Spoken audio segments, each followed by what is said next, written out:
that blue. We Bleav in Hills hoops. How about you? PJ with that jumper, still the truth. Daht, he the 6-man coming through. Desmond been the voice, and that's the root. We Bleav in Hills hoops.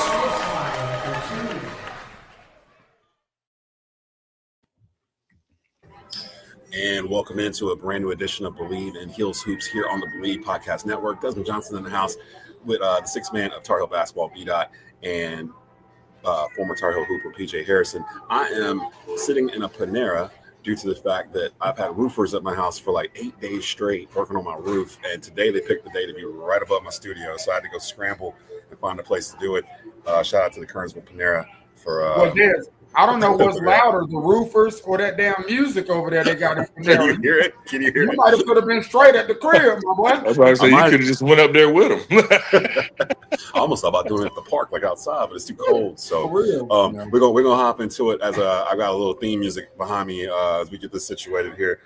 Today, of course, Carolina defeating East Tennessee State last night, 77-58, to move to 10-1 overall, 8-0 at home. We'll talk about that. I got some questions about Henry Vassar, the center, the transfer that came from Arizona. We already said we were surprised by how good he is, but I'm starting to think further along now. The announcers made a point to say that Carolina might have the best front court in the entire country. And I wanted to kick my TV off the wall. Don't y'all start that. Let us continue to go under the radar. No Cam Booth on the board. Talk about Duke. Talk about Houston. Talk about everybody. Leave us alone. Do not have us to start smelling that salt. I saw a picture last night. It was a picture of Tim Duncan and David Robinson beside each other, and a picture of Henry and Caleb beside each other. And they're like, "What's the difference in the picture?" 40 years. They get carried away. Leave us alone. Like I love it. I mean, they might be right. They might be right. No, not I love it as if like I don't like it being talked about. We can see it, but I don't like it being talked about like it is. You know what I'm saying? So leave us alone. Let us keep doing our thing because we don't need no extra boost of confidence. Like to be honest with you, at the beginning of the year when we said that Carolina was 25, and me and PJ started rejoicing, like yes. If you go back to the first episode. That's the type of energy we need. We do not need anybody. Like, I like them talking about so much of the Boozer and the other freshmen and not talking about Caleb, because that continues to keep a chip on his shoulder and makes him want to go out and produce. The moment they start saying Carolina's a top 5 team, Carolina we could see in the Final Four, Carolina, that's when we start smelling the salt. And that's when we start thinking that we're bigger than we are. And we're already in a position where we start off super slow, and it's pissing me off. We cannot couple starting slow with a faux confidence that we're better than we are. We are not the best front court in the country yet. We could get there. I really Bleav we could get there. But are we that right now? Absolutely not. And I don't even need them thinking that they are. Now, you don't think that's different because it's a different crew? Like, I mean, I feel like we're kind of applying that to the RJ Davis, Caleb Love, Armando Bacot group that was here for like 5 years, basically. It ain't the first time I've seen this, Des.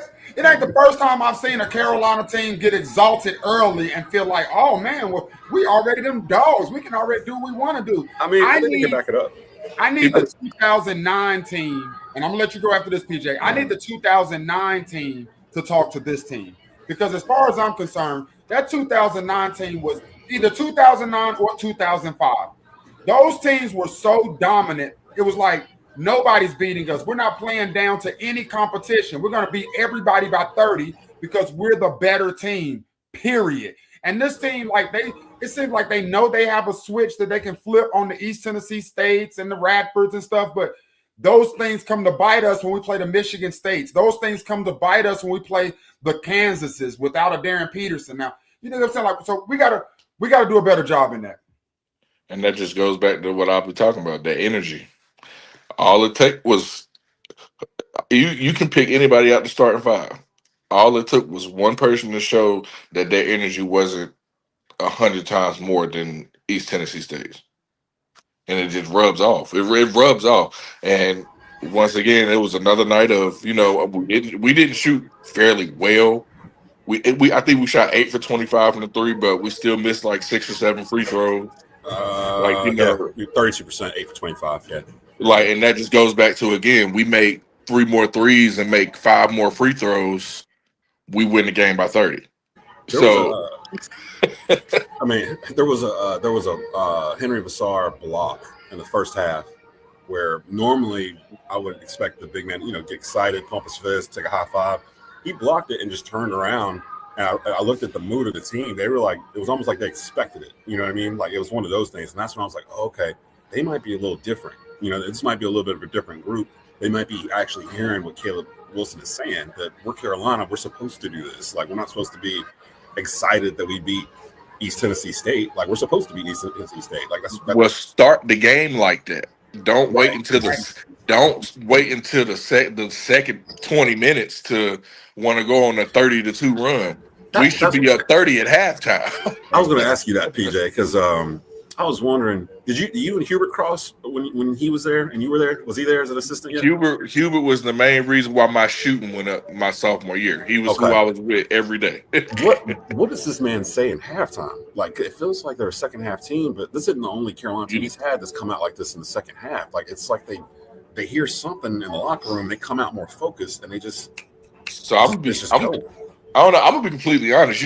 R-Dub was my coach then, and I don't know if their half times were just like his or not, but whatever R-Dub felt the problem was, he was going to say it right then, whether it had to be shown by kicking over a trash can or slamming the marker board, like whatever he had to do to get his point across to make us play harder, he did it. Now, I'm not saying that's the extent Coach Davis goes, because, he's a different person. He's a way nicer person, and I'm not saying Coach Williams isn't nice, but when it comes to wanting to win, you don't have to be nice all the time.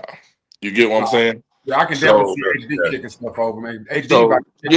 So I know he has the enthusiasm, and I know he has it behind him, but I've just never seen it in person, Because you ain't never played. Well, you did play for him. You said you played for him. Yeah, he was an assistant. So R-Dub was the one slamming trash cans.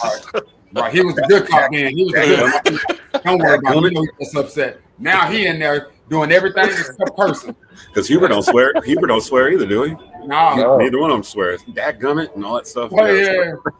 So I was just curious, because when they came out in the second half last night, I was like, this is a whole different team. Like, the one in the first half was sleepwalking through this.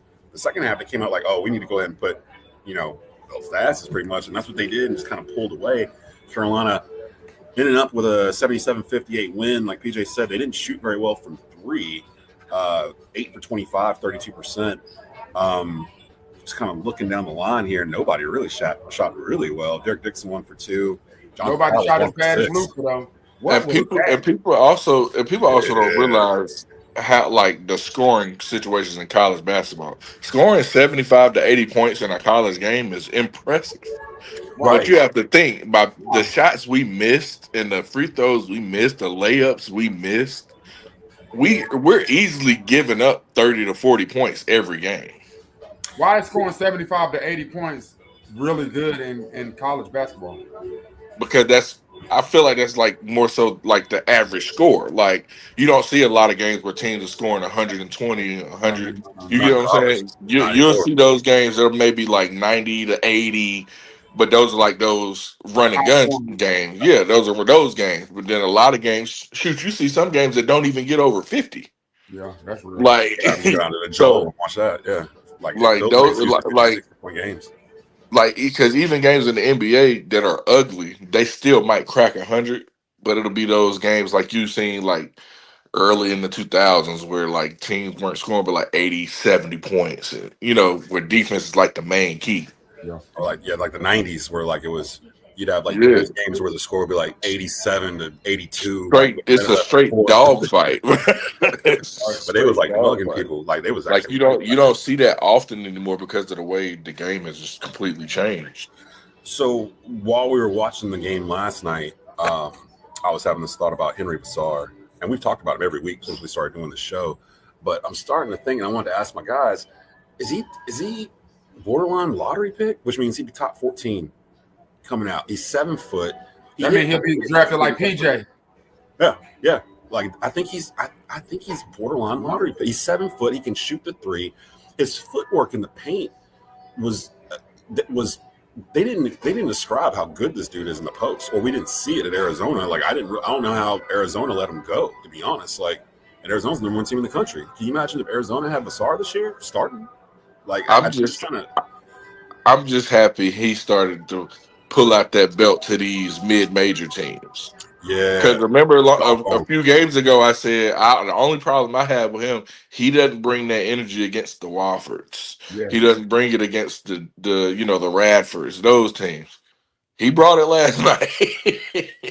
And when if him and Caleb can score 50 points a game, I feel like we can win. Yeah. Because you make no Seth. Yep. You get what I'm saying? Like, and then you add another 10, 15 points for Seth in there. Then you get Luka involved. That's 2 or 3 3-point. Like, I'm telling you, we could easily score 100 points a game. It's right there. I mean, the two of them at 20. The two of them at 46 combined. Henry Vassar was 10 of 11 from the field, 2 from 3-point range. Caleb Wilson 50% from the floor, 6 of 12. So he really shot 100% from inside the 3.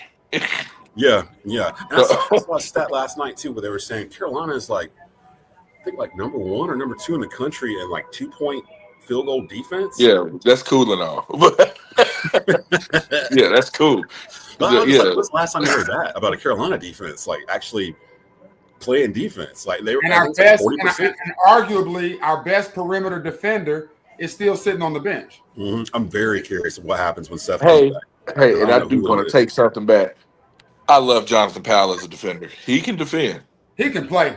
He can flat out play, but now he's an all around hooper because he can really do it all. Like I feel like with him, I think it was really that confidence thing, and I feel like Hubert has gotten his ear because he was letting it fly last night. He might have not made as many as he made the game before, but you can tell he's comfortable with just letting it fly and dealing with the results later. Then getting back on defense and exactly. Don't make a defensive play. We're cool with you missing a 3. He's one of those guys. He's one of those guys. Another thing an announcer said last night when he was talking about Derek Dixon that he really liked about him is that he's a 3-4 year guy. He's a guy that's going to be here 3-4 years and can actually grow with the program like what Carolina fans are used to. Derek Dixon, in particular, is going to be there unless something just crazy happens and he just blows up and has to go. But he's going to be there sophomore, junior year as the point guard coming in. Powell's another guy like that. When I see him, I'm like, he's one of them dudes that's going to be here at least 2-3 years. What year's Powell? Freshman. He's a freshman. No, I don't know. I think he's a sophomore or junior. But either way it go, if these guys want to stay, it's like Caleb will be there next year. Henry will be there next year. Like Luka, they can have the same exact team they have right now. What you mean Caleb gonna be here next year? You think Caleb might stay? Like I said last week, if Caleb feels like he wants to win a national championship and still get paid NBA money to stay in college, he can do it. He can do it. They did because he's going to always be a lottery pick every year because his game's not going to change. It's just going to extend. The problem now is they're actually propping Caleb up as like we were a couple weeks ago, where I was like, I think he might be the best player in the country, and now I'm hearing an announcer say it too that the best player in the country might be in Chapel Hill. But that's cool. Look, that's cool. Look, let him think. Let him think he's the 4th best player in the country. Just let him think that all year. Exactly. I will continue to preach. Cam Boozer is the best freshman in the ACC, and ain't nobody better than him. And if you think you're better than Cam Boozer, prove it. See, like my grandpa used to say, put a fire behind his ass. Exactly. My problem is I keep daydreaming about having Caleb Wilson in a Charlotte Hornets uniform, Con Knuckle, and Brandon Miller, and Melo like in Utah or something, and we just going because Caleb Wilson can play 3 spots. You put him with a shooter like Con. You put them with another shooter like Brandon Miller, and you can literally play the way they're playing right now. This Bleav in Heels hoops, but I just want to transition because you brought it up. That Brandon Miller and Con Knuckle 2 play is looking really, really dangerous. And you can really play, and Con Knuckle can really play point guard, and that's even crazier. Yeah, like, I knew he was good last year. Right, I watched Duke games, but I didn't know he was like NBA. 25 points a game. Hey, there's a such thing.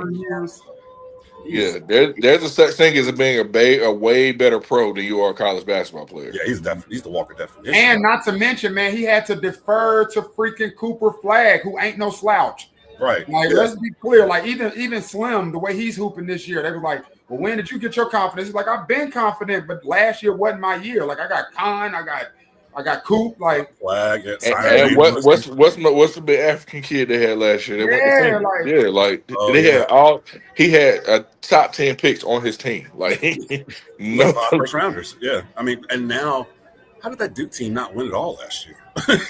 Right. How did they not win it all? How they do it every year. Facts. And see how we brought that around full circle? How they do it every year. Brought it around full circle for everybody. So the Hills, they get past them. Do you, again, back to Vassar, do you think Vassar could be a lottery pick? From what you've seen so far? Yes. I feel like he could, but I also feel like scouts want to see more as far as the opponents we play against. Like when we get in the conference play and he's doing all of this, and then we get to ACC tournament, and then of course you get into the NCAA tournament where you're playing bigger schools. You might play a smaller school, but these are all great teams. I don't see him getting out of the top 14 because who doesn't want a 7-foot shooter, shot blocker / rebounder, / floor runner? Like right, and he can do he can do it all. The only thing he can't do is run the point. And the good thing about him is like he'll get the ball at the top of the key. He'll swing that hoe to the right, swing that hoe to the left, and then it leaves the whole lane wide open for a 7-footer. All it takes is like one step, and he in the paint punching on hoes. Like this system that we run at Carolina, I think it accents his strengths more than Arizona did. And I wonder did Caleb Love have any conversations with Henry Vassar either last year or when about coming to Carolina? Yeah, he did. It was an interview or something that came out that Caleb was one of the reasons that Henry came to North Carolina. Oh wow, really? Yeah. Wow, that's crazy. I love that. Makes sense. Yeah. That makes sense. Listen, that man was here for what, 4 years, 3-4 years. He come on. And he probably hit the biggest shot in Carolina history. That's why I'm like, I don't hear any Carolina fans talking negative about Caleb Love. Yeah, he'll forever be respected by me. So I don't want him to feel like a stranger coming on campus or driving through Chapel Hill, going to Seth's Ben and Jerry's or whatever. Like I don't want any, because I've seen some people be like, "Oh, Caleb Love, he left us, blah blah." Don't be that fan. But I think low key, I'll be wondering because like even just seeing like Caleb's social media and stuff, like he be showing mad love to Arizona, and I'll be salty. I be salty when he be showing love to Arizona. Like we still love you over here, Caleb. Repost some of our stuff. Damn. I think he'll get a chance later on this year when we get into it. I really do. This Carolina team is actually scary good. I mean, 10-1, 8-0 at home. They beat Kentucky. They've beaten Kansas. They lost to Michigan State. They beat Georgetown. They're handling the business against the mid-majors. All the stuff we used to worry about with previous teams. Really, the only Hubert team that he's had where we weren't like this was probably the one that had Hairston Ingram and them on there. What was it, like 2 years ago? Ryan and them boys. Yeah. Mac Ryan, yeah. Because they just felt like they were like older. I love that team. That team was just put together. I love that team. That was the team that was the team that if they put it together, they could have won it too. Yeah. They lost early, didn't they? They lost like we lost to Bama. Question, y'all. Jared Stevenson. Jared Stevenson was on that team. What the hell is Cade Cunningham doing? What you talking about? Have you seen him going crazy? What's he doing? I don't know. Cade been. I'm talking about 32 points, 34 points. 9 3-pointers made. He just had like 38 the other night. I didn't mean Cade Cunningham. I meant Cade Tyson. I'm sorry, not Cade. Oh, okay. So I was like Cade Cunningham. He had 38 the other night. Yeah, he's like third in the country in scoring. Balling. That upsets me. That upsets me greatly. It's like, were the lights too big for you in Chapel Hill? Like, where do you end up going? And that's every comment I've seen. Every comment I've seen with him scoring, it says that the lights must have been way too bright in Chapel Hill. Because he's probably in a better situation in Chapel Hill in terms of opportunity and like exposure. He go to Minnesota and get like forgotten, and he's up there dropping 35-point bombs on people like every night. We wanted him to do that last year. That's what we needed. We were missing a shooter. a lot of those transfers that transferred out are doing good. Elliot Cadeau's doing good. Michigan's number 2 in the country. Like Tyler Nickel just went crazy the other night. Yep, and he's from up there too. Isn't he? Yep. So I mean, he's at Vanderbilt. I'm never worried about Hubert's eye for talent. Because like he's proven, if you leave Hubert to his own devices and let him go into the portal and build a team like a video game, more often than not, he's going to pull out the guys that he wants. This year he went into it specifically. I need height at position. Like I need specific height at certain positions because we're running out like Smurfs like this year. Like literally like but it was also guys he wanted too though. Like he wanted height, but he wanted his type of guys. It's a certain type. Like you got to want to be here. Like you got to like Henry Vassar. You can tell Henry Vassar loves being in Carolina. You know, but you got to be a shooter too, though. You got to be able to put the ball in the basket. Like HD, PJ just told you, his jump shot transferred exponentially, and he's one of the best shooters Greensboro's ever seen. But HD transitioned him to be an even better shooter. Like HD loves buckets. He's one of the top 3-point shooters of all time in the NBA. I think he's like number 2 or number 3. Let me go look that up real quick. Because percentage-wise, he might be the best. I think it was Steve Kerr. The last time I checked it. It's like 45% or something. I'm gonna look it up because I know he's up there. It's him, Hubert, Steph, and somebody. I can't remember who it is. It's up in the 40s, like mid 40s, like for their career. That's why. Like, get used to seeing big men like Vassar, because that's what he's gonna be trying to get. Guys that can because footers that can step out on that pick and pop and shoot that tray ball. Can play defense and can get to the. They get paid a lot of money right now. They're getting paid a lot of money right now, P. And let's not forget, he'll be another foreign player that's added to the league. Yeah, and we had a conversation a couple weeks ago. Like, where are all the American players? Like, I'm telling you, where's he from again? Estonia. I know it's Germany, isn't it? Estonia, Germany. I think. I'm trying to find the rank here because here we go. Actually, Steph. Oh, that's 3-point field goals made. Good God, Steph Curry is like 1,000 3-pointers over the next person. That's James Harden.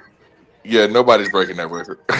He's still going too. Ray Allen's up there. That's what I'm saying. I was trying to see what the percent. Estonia is in Europe. Estonia is in Europe. And Steph also said he's not nowhere near retired. So, see, that's the thing too. If you keep yourself in the condition like Steph does, like Steph just runs. I imagine his game isn't aggressive at all. Like he doesn't take a lot. Like he may run into a screen or like turn his ankle, but those are things you can come back from. Like you don't have to worry about him doing nothing to really like harm himself because all he's doing is running. See, and that upsets me too because you remember when he used to have all the ankle injuries when he first started. Is the one thing that holds me on to keeping LaMelo. But LaMelo seems a little different. It seems like it's the same ankle injury every single horrible shoe. It's that horrible shoe, bro. That shoe is bad. Because he ain't in the those triple Bs or whatever they were before. He got to deal with Puma, yeah. so I don't know what's going on, but I'm getting to the point. I feel like this is whenever we do Bleav in Hills Hoops, it's my period to like let it out about LaMelo Ball, even though it has nothing to do with the Hills. I'm just like I'm so tired of seeing the Hornets at 7 and whatever for their record, and then it pulls me back to wanting Caleb Wilson in a Hornets uniform. So I'm like, but see, knowing my luck, Caleb Wilson would go number 1. The Hornets will have the worst record in the league. They won't get the number 1 pick. They'll get the number 5 or 6 pick. No, we'll get the number 2 pick. We'll get number 2. So we won't get Caleb Wilson. Yeah. We'll get like Darren Peterson or something from Kansas that don't make no sense. That's why we got Melo and didn't get Ant. Yeah. Respectfully. That's why we didn't get Wemby. Facts. Wemby should be in Charlotte right now. Like, and Wemby has arrived. Can you imagine? Can you imagine Wemby in Charlotte, man? Don't piss me off, man. It's their whole story. Dwight Howard should have been here. Like, I mean, Shaq Kobe should have been here. Let me just move on. Yeah, thank you. I'm sorry. Your next hope is trying to get Ja because I heard that's the rumor. SGA was supposed to be here. SGA was supposed to be in Charlotte. We traded him away draft night. But you heard Terry Rozier said it in an interview. It's not a winning culture there. Right. It's just one of those organizations you just go in like, we might make the playoffs, we might have a losing season this year. Well, I'm hoping with the new ownership that they're turning it around. Like I said, it might be Con. Yeah, it might be Con to lead the way for the. I'm gonna be honest, Yeah. We needed the great Mike Hooper to come save Charlotte basketball. I love him. I love And white man can jump. Before we get over, real quick, before we get out, I do a little quick preview of Ohio State on Saturday because they do play Ohio State on CBS. I think it's at 3 on Saturday. Big game in Atlanta. Welcome home, Caleb Wilson. It's going to be in Atlanta, Georgia, and where the Hawks play. It's going to be a big game, big deal, homecoming for him. I'm expecting him to go for a 30 ball, man. Like I was thinking 30 and 20. That dunk he had last night was out of bounds. It was ridiculous. Like he didn't even land on his feet; he landed on his ass. Like I keep thinking he's gonna hurt himself, like because he falls to the ground so much. And I'm just like, no, get up, Caleb. Yes, brings right back up and go. And I'm like, I remember what it was like to be 18. he's not as skinny as people make him out to be either. Mm-hmm. He has some cut to him. Like he's not a little dude. No, I'm gonna tell you what size shocked me was Derek Dixon being 6'5". He's 6'5". Yeah, I didn't know that either. 6'5". That's why I'm like, oh yeah, he got to stay around. Oh yeah, he's tall. Yeah, he got to stay around. He's fearless too, though. Like, fearless. I had no clue he was. Last time we had a point guard that size was Kendall Marshall. Kendall Marshall was 6'5", 6'4". Yeah. Right there. But you know what? They was really Caleb Love was 6'4", wasn't he? And Caleb Love won a true point though. See, I don't think RJ or Caleb are real point guards, to be honest. No, like, combos. Nothing wrong being a combo. Yeah, nothing wrong with that. We do got some comments in the comment section before we move over to the other part of today's show. Charles Brody says MJ shot still number 1. Jarrell Mason, I think this team can make some noise in the ACC in the tournament if we can continue to build on what we are doing now. I do agree with that. Sure. Charles has got the ranking here. MJ shot in the 82 championship number 1. Caleb Love shot over Duke number 2. Luke May shot over Kentucky number 3. That's tough. I agree. Yeah, I can't argue with that. But like the fact that I see MJ's, like I know the history of MJ's and the context. I know how difficult that Caleb Love shot was. Like over Mark Williams too. Over Mark Williams for 3 in New Orleans in the Final Four. Like it don't get no different. Wasn't it was like some seconds left, wasn't it? Yeah, they still had to play a little bit after that. It wasn't like a game ender, but they still had to play whatever. Like MJ shot over Georgetown in the Natty. Yes, I get it. I understand. But I'm putting Caleb Love's shot over Duke in front of that shot. And it might be because I was there. Like I actually saw that shot live. Yeah, you were actually in the building. Yeah. I was in New Orleans. But even then, when he hit that shot, you didn't realize it was just a Caleb Love 3 for us. Like Caleb Love hits another 3. But when you see the shot, I was kicking furniture over, jumping around the house. Big Mark with the outstretched arm. And just all I saw was Della and Austin Rivers, man. Like it was just like it was so vindicated, and nobody expected us to make that shot, like or win that game because we had just beat Duke, and everybody was like, "The basketball gods are not going to let y'all beat Duke in Cameron to end Coach K and win in the Final Four. You're going to lose." We didn't have a bench. Like we literally didn't have a bench. We walked into that game with 6 players. And it's crazy because that Duke team was better than us. Yes. Like that Duke team was better than us. We just played way harder. And that's why, and I was gonna say this at the beginning. This team we have this year, I feel like they should be more so kind of like that team. Just come out of nowhere. Nobody talk about us. Yes. And then when we get to the tournament, we just go on a run. Exactly. But feel stupid. But we're gonna finish it this time. Like, see, I'm different from y'all. I want by the time we get to Duke, Carolina, I want number 1 versus number 2. Like I want that. I want that action. Like I wish it was somewhere we could stay at 12 for the rest of the season. maybe Carolina. Like I can't sit around and be like I'm happy being ranked number 12. I want to be ranked number 3, number 2. I want people to be scared we're coming. You know what I mean? I want people to be afraid to be coming again. Like they used to be back. And I want us to get back to that, Desmond, but we just haven't been that threat of a team in so long that I feel like we have to build back up to that. But I do agree with you. By the time we get to Duke, which is the end of the season, like the last couple of games, I definitely want us ranked in the top 5.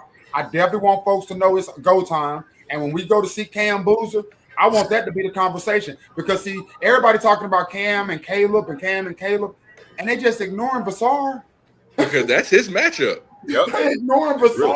Henry Vassar is his matchup. That's who's guarding him. Yeah. And that's why I told you. Remember, I said in the couple episodes ago, I said I feel like that or the NCAA tournament will be the game that proves if Henry Vassar is going to be a lottery pick or not. Yeah.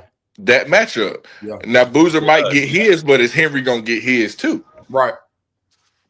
So we talked about Vassar. We talked about Wilson.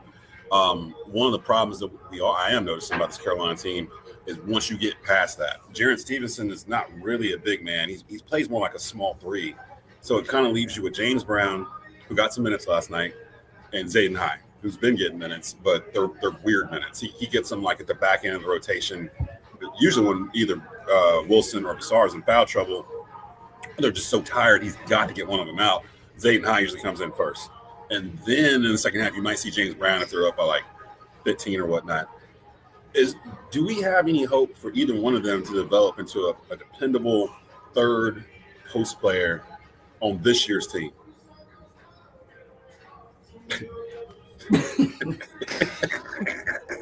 I'm gonna just go back to what I said about the starting lineup. I think when Steph comes back, you have a 3-guard lineup and you let Stevenson come off the bench as a 4 or 5.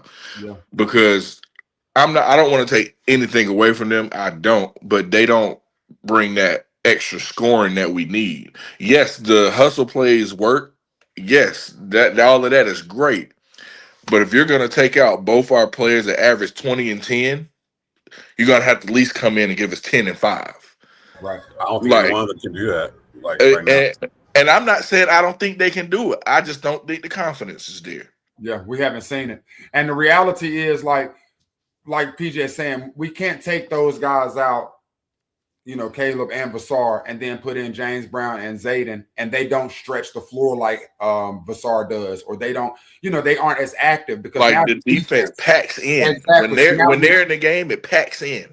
And now our guards have to be unconscious from 3. They have to hit perimeter shots. So when they're not knocking down their shots, now we're like, hey, our guards ain't making baskets. Stop shooting the ball and get it. Well, they can't, because the bigs that are in right now aren't doing what the bigs that are on the bench do.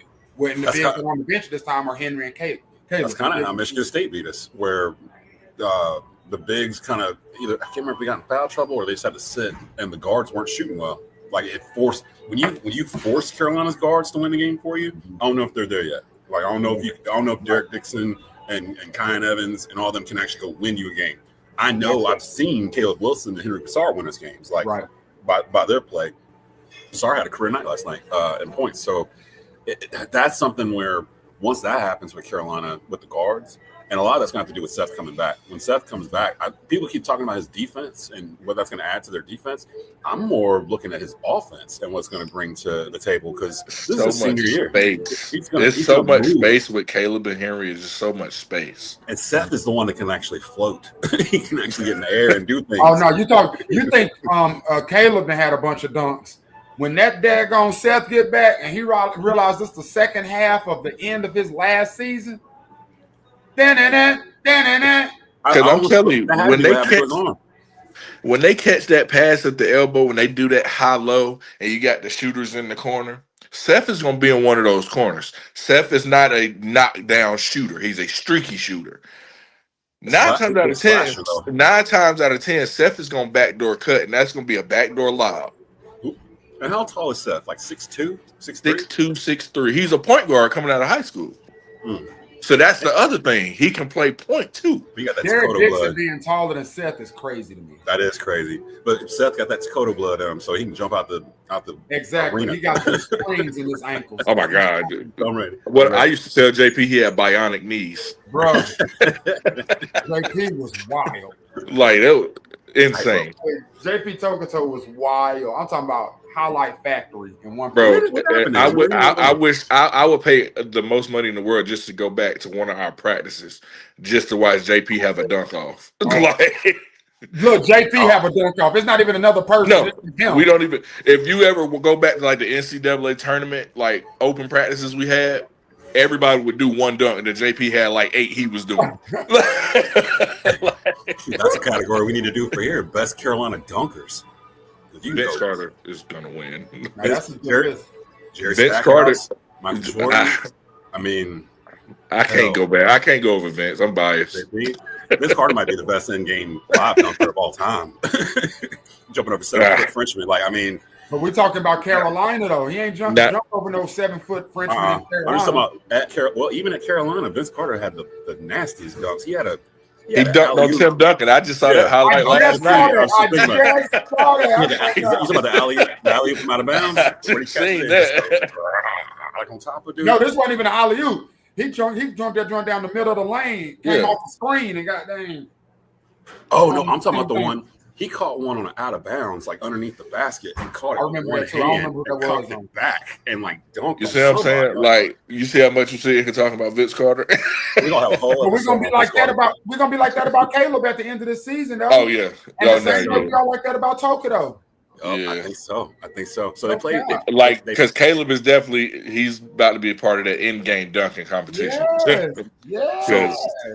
So let me. So we get out of here while I'm being serenaded by Shania Twain or whatever's going on in this here. I'm in Kernersville. I don't understand like what they're playing in here. But they got Ohio State on Saturday. It's 3:00. It's on what did I say? Is it on CBS? Because it's a special, right? So, actually, it might be. Oh, let me get it together.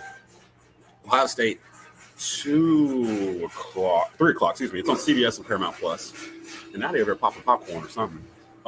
Give me the one thing you want to see against Ohio State in Atlanta on Saturday.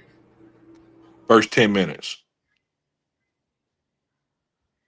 That's all I want to see. What you gonna give us the first 10 minutes? Above 80% from the free throw line and above 30% from 3. I want higher 30. I want like above 40% from 3, 85 plus from 3. Okay. I'm looking for that energy. That first 10 minutes, I need to see how we come out. Are we gonna come out like Ohio State is Radford, or are we gonna come out like Ohio State is Ohio State?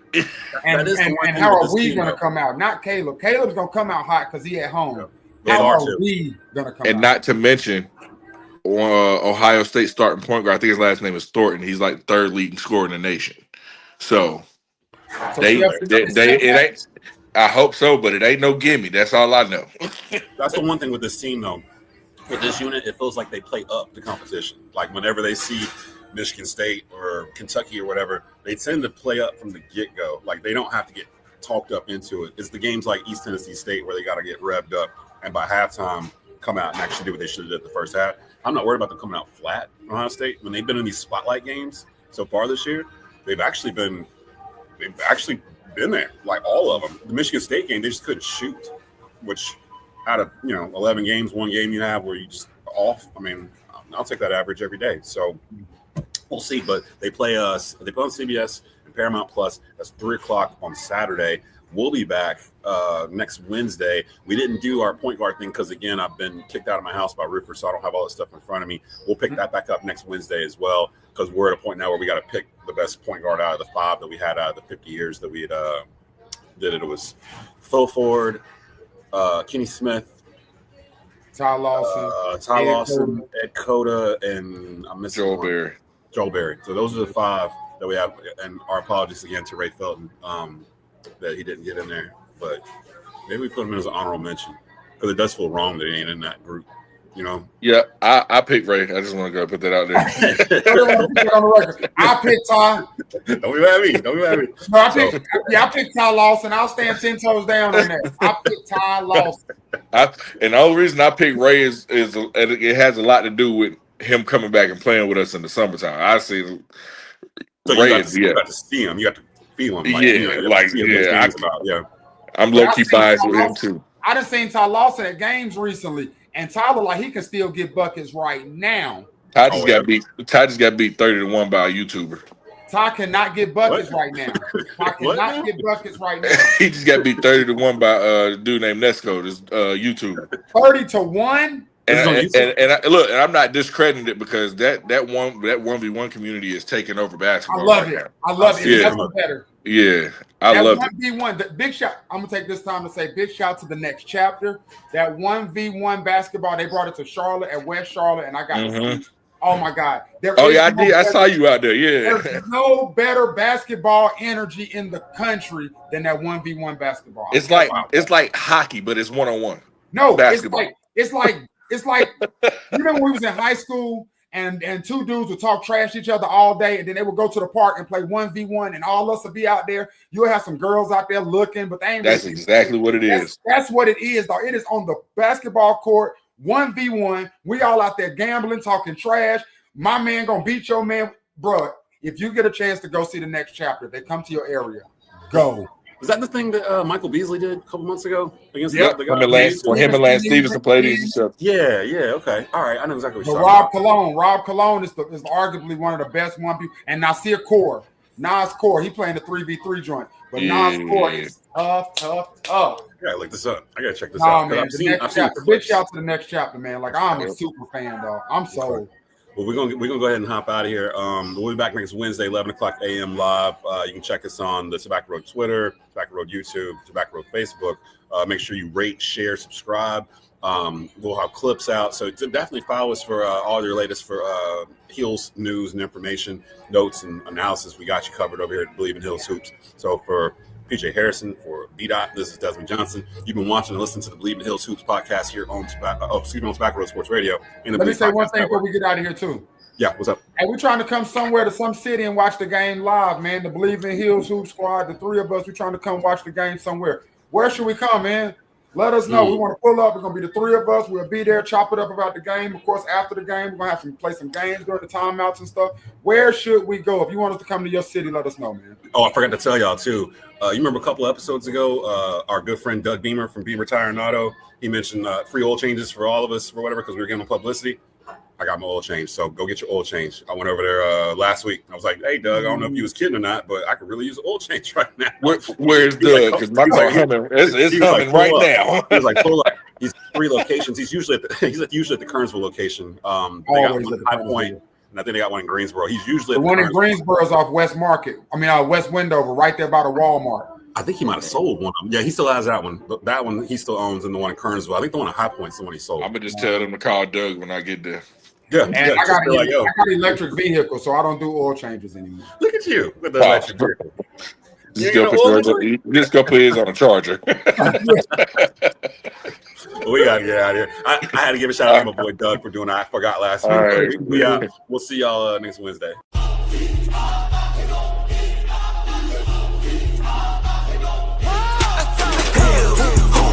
We believe the truth. This is Daht Hill Nation, Carolina through and through. Hoops, yeah, we talk that blue. We believe in Heels hoops. How about you? PJ with that jumper, still the truth. Daht, he the 6 man coming through. Desmond been the voice, and that's the root.